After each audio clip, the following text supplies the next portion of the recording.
You are listening to the Fertility Talk series hosted by Blessed Brokenness, a 501c3 bringing spiritual healing and financial blessings to those who suffer from infertility and child loss. Blessed Brokenness serves the community through in-person and virtual faith-based small groups and scholarships for fertility treatments and grief counseling. We hope you will subscribe to our channel and learn more about our ministry and how we are helping men and women find hope and healing through God's Word. Welcome to the Fertility Talk series hosted by Blessed Brokenness. I'm Mallory Ware, co-founder, and sitting beside me is Allison Moran, one of our leaders and board directors.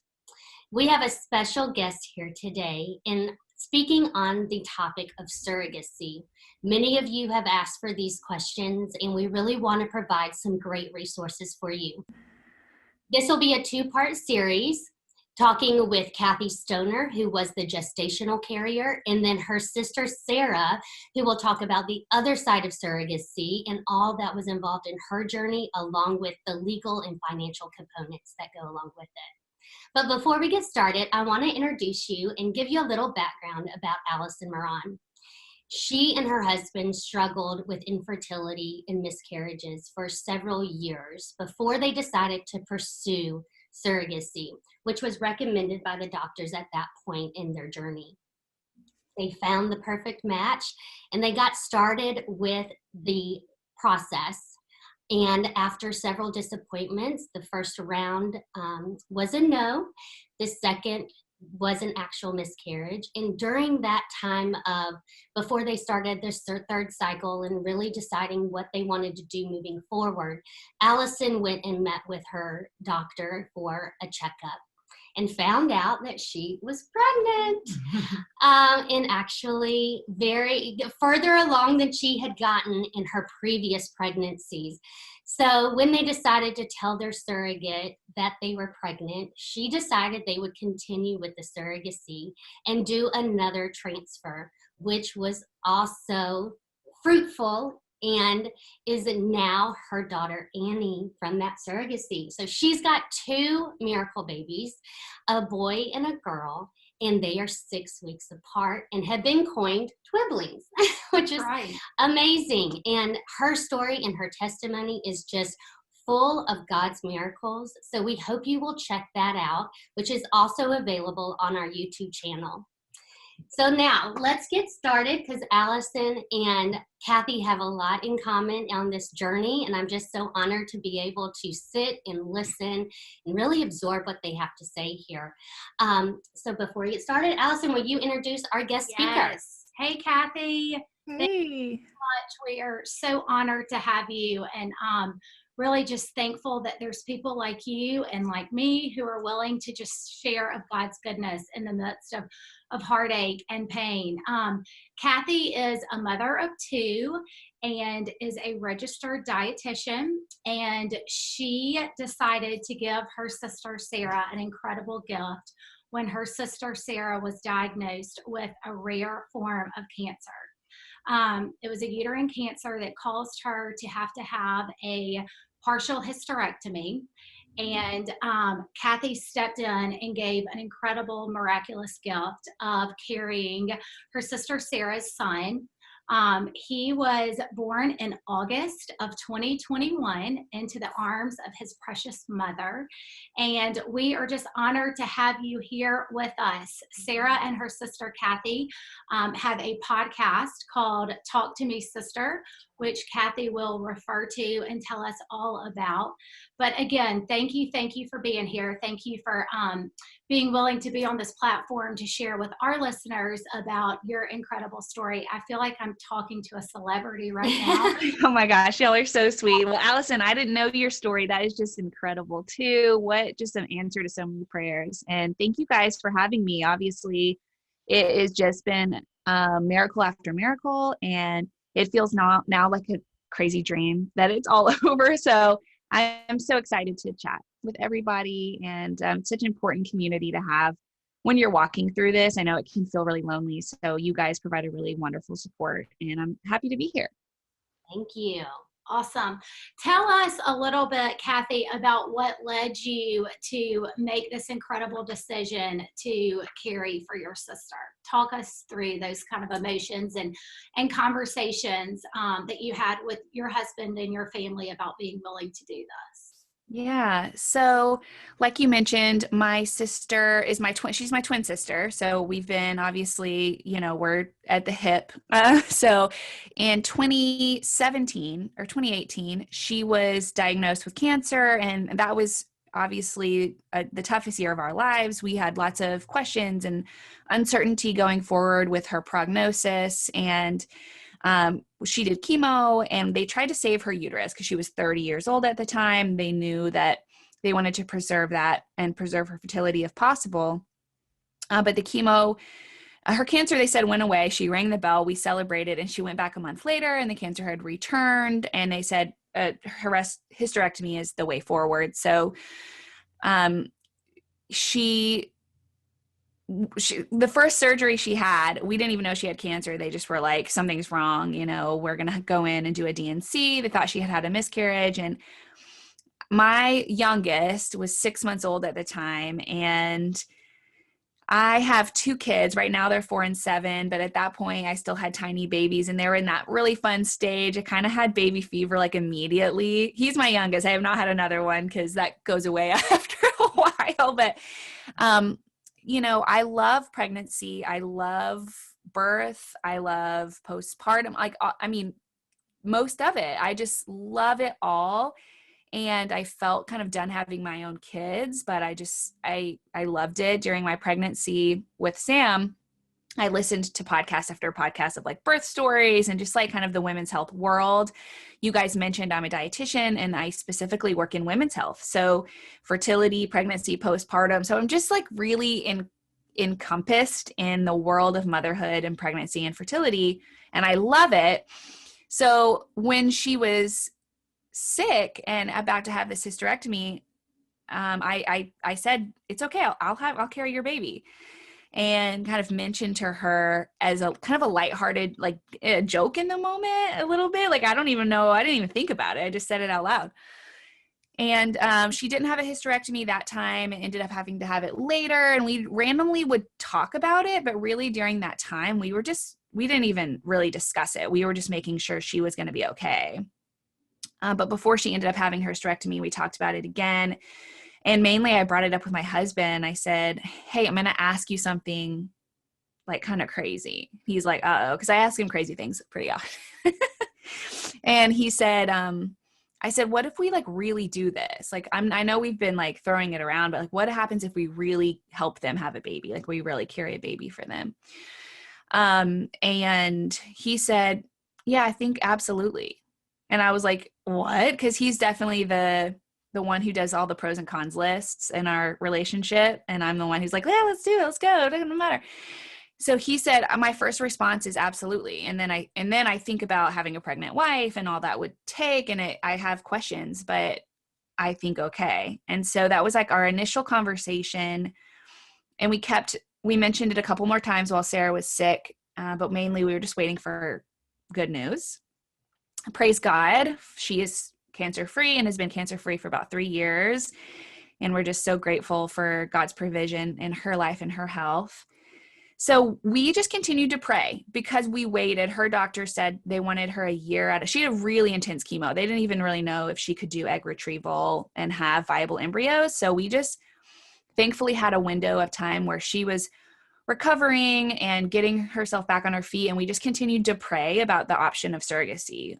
What does our family look like if we do that? And as many of you know, surrogacy has many hoops to jump through. IVF has many hoops to jump through. And so we just felt God's peace about like, let's go forward with this. And if it's not supposed to happen, it won't, because for many people, it doesn't. So we just continued to kind of knock on doors and see if it was going to be an open door for our family, if this was something that was right. And as smooth as surrogacy and IVF can go, it was smooth. And so we just continued to press forward and had an insane amount of peace about it. So yeah, that's how it started. I love that, because I think that, whatever it is that you've gone through, whether it be the horrific experience of your sister having cancer and having to go through the trials and the heartache that come with that, or someone that's tried so many times and gotten a not yet over and over again. It can be so defeating and just frustrating. But I love, and I'm so glad that you brought it up, because I read prior to this about you just saying that y'all just prayed for open doors and kept knocking and pursuing those open doors. And I think that that's so key in whatever point you are in your journey, just to pursue the open doors in the midst of the bumps and the detours and all of that. Because ultimately, your sister probably never in a million years imagined her life turning out the way that it has, but there's been so much beauty and goodness. Absolutely. And I do think too, like just the waiting, especially in fertility, feels like a closed door. And we felt like this waiting period allowed a lot of open doors. And so, I mean, looking back, we're like, oh, you don't really feel that in the moment, but sometimes there's so much waiting, and that waiting was just a really critical part for us to just be on our hands and knees and see what is next. So yeah. Talk a little bit about the connection that this bonding established between you and your sister. I mean, obviously y'all are twins, and so you don't know life without each other, but talk about your connection and how y'all just went into this, all of the doctor's appointments and all of the things that you go through in pregnancy. How did y'all approach this sort of as a team? Yeah. So we're twin sisters. Obviously we're close, but this is definitely a whole new level of closeness. I mean, we would talk like 10 times before noon, it's just, how you doing? I'm good. How are you? Just really open communication. And we had a particularly different experience because we were going through it in 2020. So like all of our doctor's appointments and our transfer was December of 2020. So most of her egg retrieval, all of my screening appointments, like everything was in 2020. So we couldn't, like Richard, her husband, couldn't come with me or her even. So it was just me and her. Like our husbands were like, hey, we're here too. So it was something we did. We just had to really be there for each other because it was me at these appointments and she was the only one with me.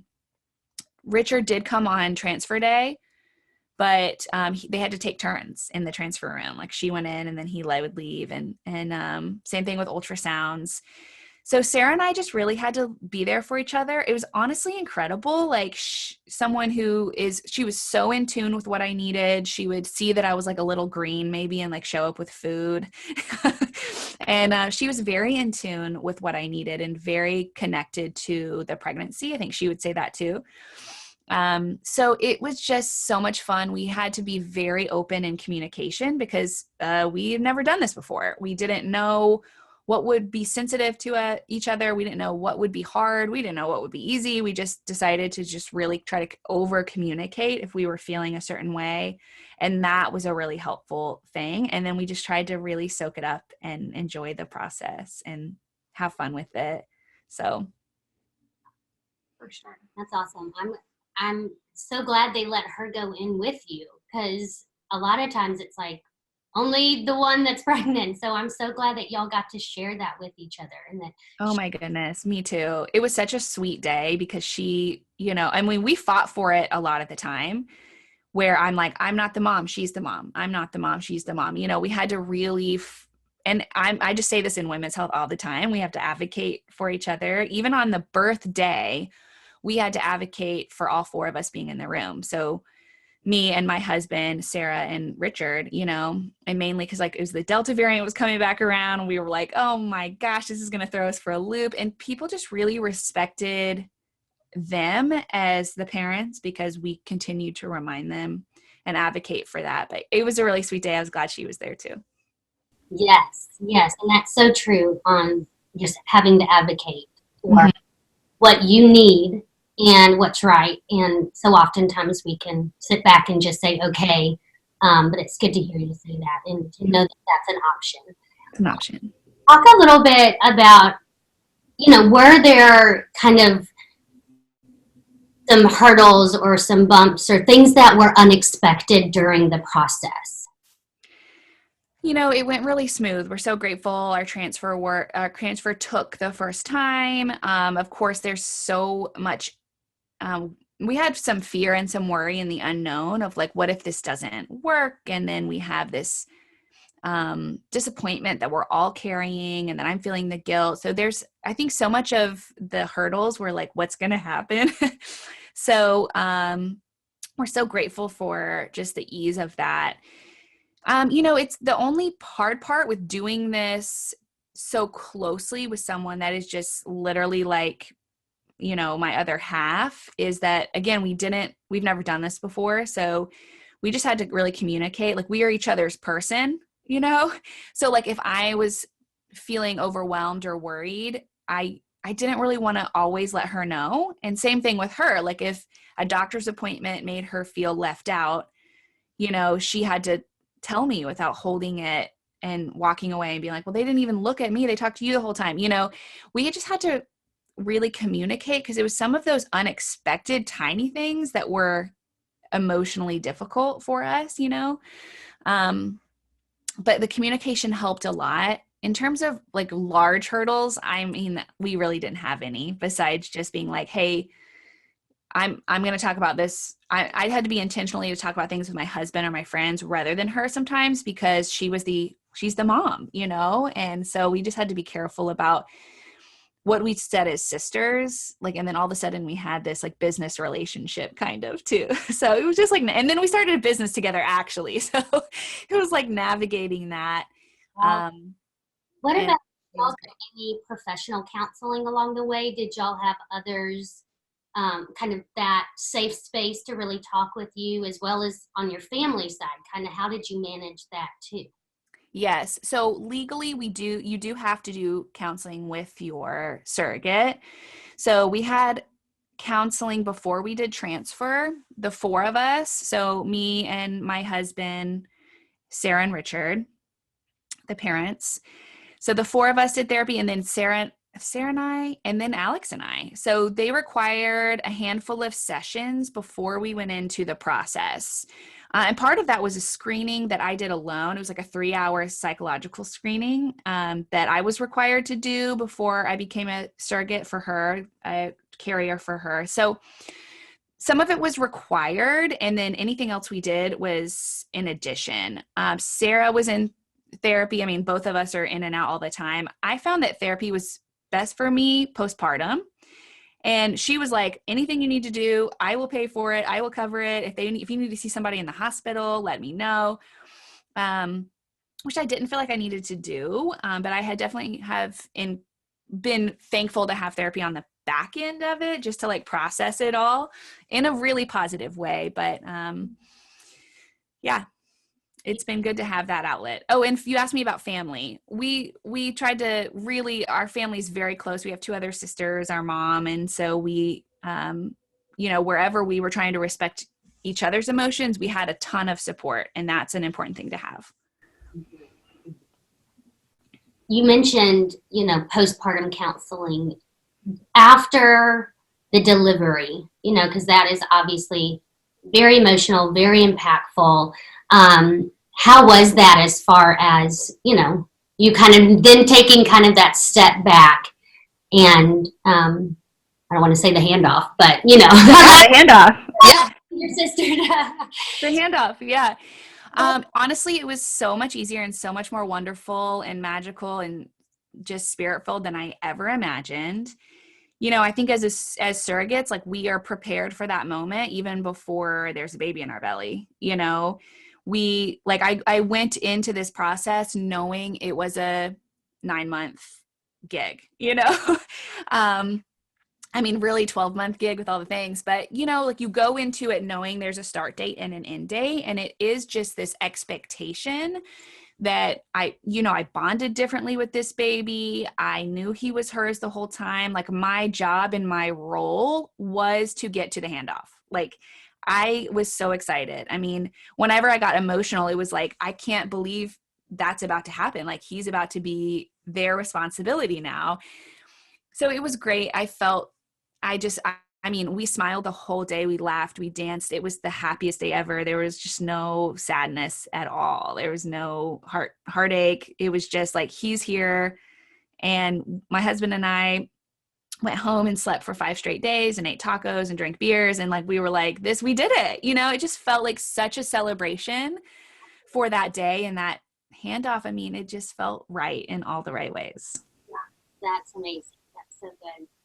That's awesome. I feel like your story obviously resonates with me so much, because I feel like when you're called to something, which is what you were called to, and your sister Sarah was called to her story, then God's going to work out, every bit of those details. And that day is such a day of celebration and of goodness and of seeing like the fruits of the labor and called you to. But so I love all of that. I would ask you to talk a little bit about what advice would you give to someone that's considering being a surrogate? I think it's easy. So many people love so deeply. And I think when they're watching a friend or a sibling or somebody going through infertility or loss, so many people are quick to say, I'll carry for you. But there's so much that goes into it besides just those words. So what advice and what wisdom do you have to share with someone that's considering being a surrogate? Yeah, that's great. You're right. It's definitely more than we ever imagine. It is your whole family is involved. So I think number one would be make sure your spouse, your mom, your neighbors, like it's all hands on deck. I think like even I have 2 kids, so doctor's appointments and just all the little things, like being able to tie my own shoes. I mean, kids were very hands-on.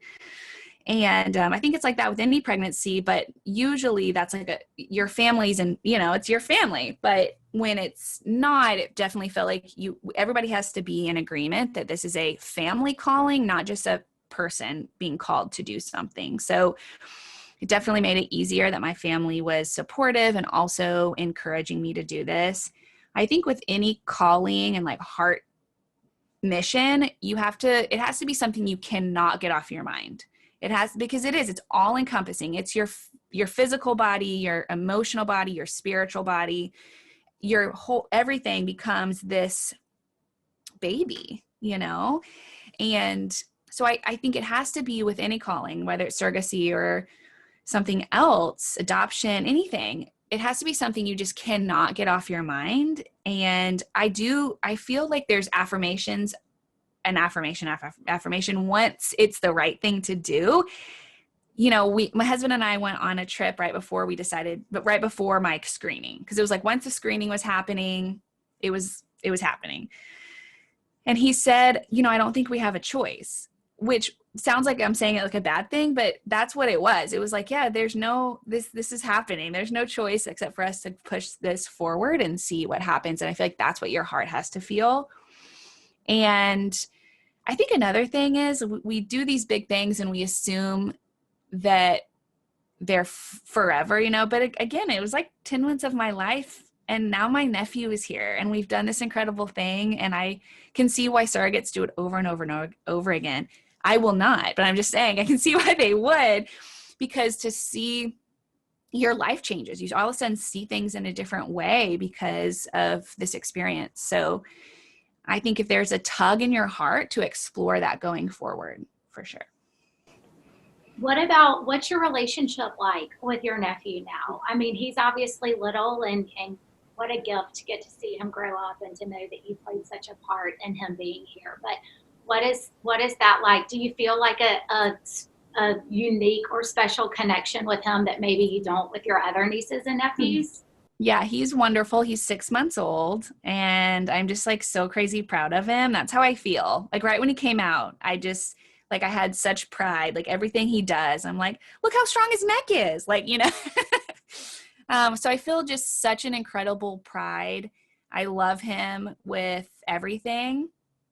And it's crazy. I mean, I love all my nieces and nephews. And the further I get away from it, the more he feels like all my other nieces and nephews, which is really a wonderful thing. I mean, I will always have this connection with him. Like when I think about him, like doing T-ball and graduating high school, like I will cry more than I will cry with anybody else. Because I just can't believe that he's going to be a person. But yeah, it's so incredible to watch them be a family and watch him grow. And I'm grateful that I get to see him and be a part of his life. I am really grateful for that. So I guess you guys had a conversation too in regards to when or how you will tell your little nephew this story of this. Yeah. Yes, absolutely. I mean, we have clearly not been very quiet about it. You mentioned we have a podcast, Talk to Me Sister. You guys can check it out. We really documented our surrogacy journey. We didn't even know what we were doing. We just started recording and then later figured out how to get it out to the people. So his journey here is not a secret, but we will make sure his mom and dad are the ones who are the people who explain all the ins and outs to him. Yeah. And, I want to be respectful to them as much as possible. Like even saying like, you were in my belly 6 months ago.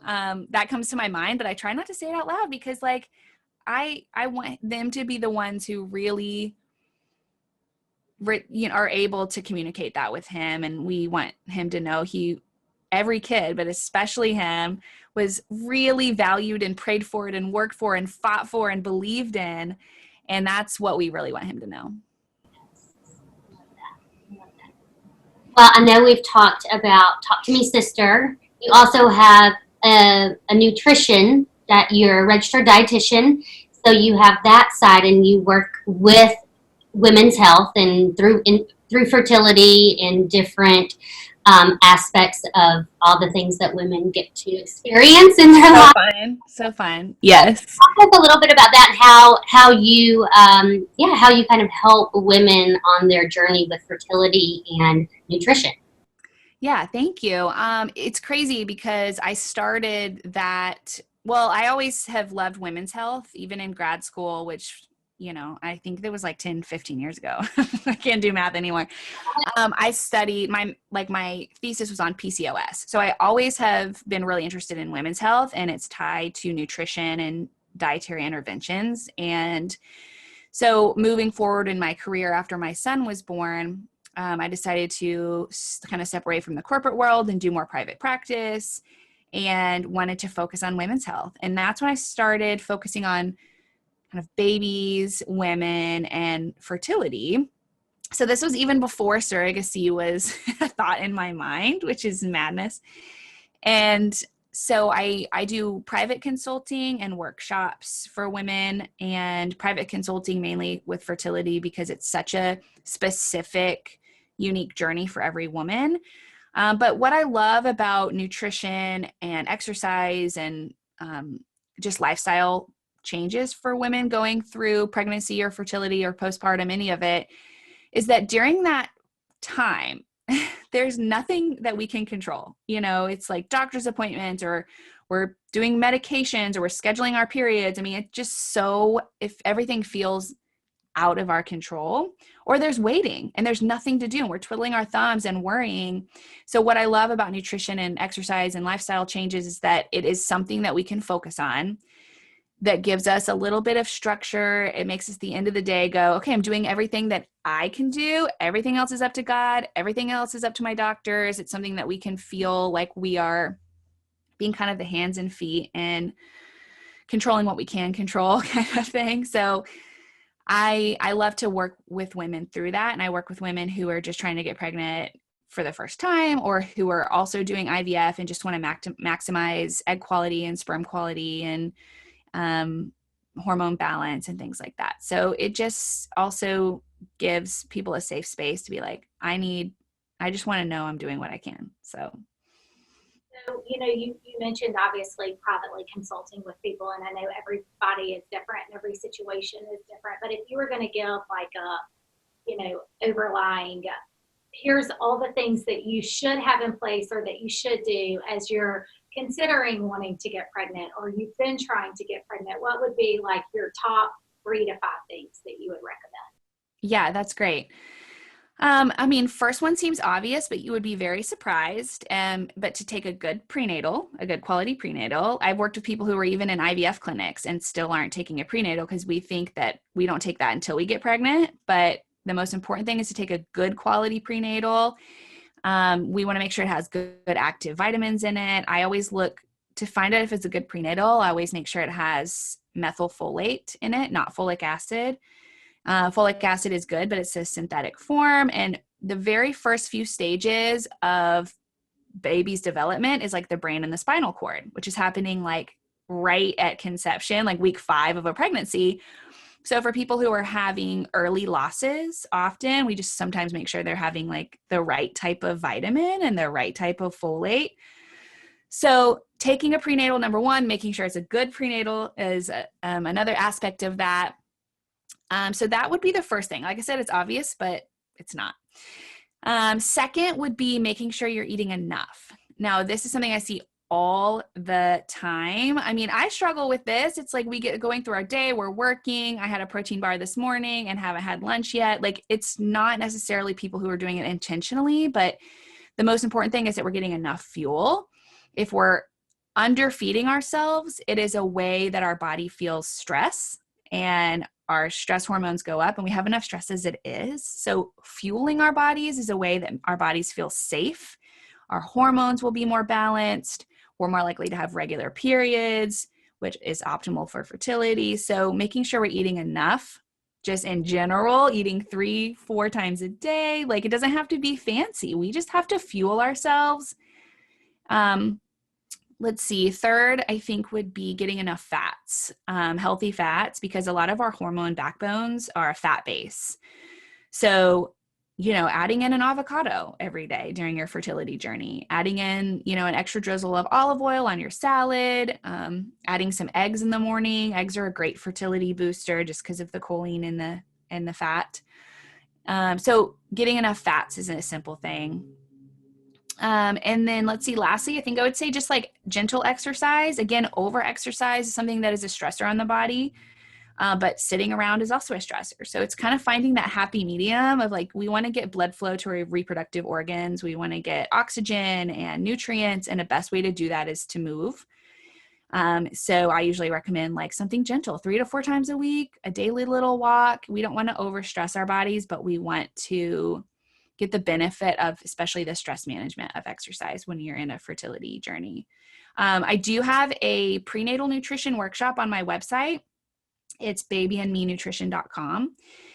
The prenatal nutrition workshop is geared towards pregnant women, but there's a 2-hour workshop. The first half is all about fertility, all about like choosing the right prenatal, all about making sure you're getting every food group, making sure you're eating enough. It's like very detailed if you want more information on that. The second half of the workshop is definitely for pregnant women, so make sure that you're just aware of that if you're trying to conceive, but it's definitely more of like how to manage morning sickness and fatigue and iron levels and things like that during pregnancy. But the first half of the workshop is great if you're trying to conceive. That's super helpful. What about supplements? Like, again, I'm not trying to ask you to generalize. Yeah. It's specific to each person, but I feel like we are getting a lot of questions, or more so recently in conversations I've had, like, should I take supplements? I don't even know how to say these words or what they are. What are your results in supplements? So some supplements are very helpful. I have had a lot of great client success with some supplements, but like you said, it's very specific. So I would give somebody a different supplement who say is now ovulating. I would give her a different supplement and different than someone who has PCOS, or different with someone who has endometriosis or something like that. So every supplement is different. Something I see all the time is over supplementation, which is just like, they're like, oh, my neighbor's friend told me this will get me pregnant, I'm going to take it. And then we're taking all these supplements that are just disrupting our hormones. And also, like, think about your liver has to break down a lot of these supplements so that they can be used. And if our liver is doing that, it's not doing the basic detox of like alcohol and estrogens and things like that. So we really, like, less is more with supplements and fertility. If it's things like vitamins and minerals, that's one thing. I feel like, check with your doctor, make sure. But herbs is one thing you have to be careful of, because a lot of them are very potent. So, and specific. You talked about your consults and stuff. Because we've all learned that we can Zoom and we can Skype and we can talk to each other through the computer. If we have people that don't live in the Nashville area that are interested in setting up a consult and meeting with you, do you meet with people from out of state or out of town? I do. Yes. I do kind of more nutrition or fertility coaching with them. I can't make you like, if you don't live in the Nashville area, I can't give you like specialized fertility meal plan and stuff like that, but we can still talk about what supplements you're taking. Are those right for you? You know, what are you eating now? Where can we make a couple minor adjustments? So I do fertility coaching with anybody outside of the Tennessee area. Yeah. Right. And that's on your website. They can go babyandmenutrition.com. That's it. Yep. That's it. Put that information on the Fertility Talk as well and on our events page, so people will be able to refer to that reference. And I will say too, I mean, I learned, obviously I prepared my body. I knew I was going to be a surrogate for about a year before I did it. So it was such a fun, unique way to apply what I have learned to the IVF process. And I'm so grateful I went through it, because I do think I can connect a lot more with my IVF clients because of that. And I do usually say, like, if you're taking stimulants or any kind of hormone for IVF, that's definitely when you do not want to be doing supplementation, because you can overstimulate your ovaries actually. So, but yeah, I'm grateful for that journey, because I can apply that to what I do now and really kind of meet women more where they're at. So, and it's so valuable, because as you go through this journey, and like you said, you're getting information from the doctors, from your friends, from your neighbors, from your grandma. Mm-hmm. Everybody thinks that they have something that's going to help you, in trying to decipher and figure out what do I need for, should I just take it all and just see if it happens, Yeah, you got to have someone to help you weed through it. It's a lot. Right, exactly. So that's so helpful and valuable for couples who are walking this. This just popped in my mind. Do you also talk to men about their nutrition? Yes. I talk to men about their fertility. It's incredible, actually. Sperm is very resilient. Women we can get very complicated in our fertility, and men not so much, because classic, right? But I do talk to men before they go through any type of fertility treatment, or even if they're just, like I said, they're just getting started and they want to make sure they're on the right supplements too. Infertility is like we see statistically, it's a 50-50 contributions into where are we seeing that's causing subfertility or infertility. And men are 40 to 50% of the cases. So we need to make sure that women are not just feeling alone. So usually at some point I do, even if I just start with like, the female, I bring in the male partner at some point, because, it's important that everybody is doing everything they can. Team effort. Yes. Well, Cathey, this has been fabulous. So much great information. Before we wrap up, do you have anything else you want to leave with this community or share? Or let's see. I just think the biggest thing, if you are considering surrogacy and feeling like you don't know what to do, we were there. And when I look back, I'm like, oh my gosh, I'm so glad we went with this gut feelings. Everybody, I think Sarah had these feelings too, of like, what in the world are we doing? And I feel like anything worth doing, we have those kind of questions in our minds. And so I just want to encourage you, if you're in that journey of waiting and wondering, that surrogacy may not be for you, but I'm so grateful that we're having this conversation and making it feel more possible for people. And it's just such an incredible thing, not just for parents, but for surrogates too. Like I told you guys, it changed my life forever and ever. So it's not just, it's not just for parents, it's for the surrogates who get to walk it too. And it's an incredible opportunity. So thank you guys. Thank you for having me and all the work you're doing. I look forward to hearing your episode with Sarah too. Well, we appreciate you, and we appreciate you shouting from the rooftops of God's goodness, because more people need to hear it, and more people need to know that vulnerability is a good thing. And it is. You're a gift to the world, and keep doing what you're doing. Thank you. Thank you so much, Allison and Mallory, for all the things, and we'll talk soon.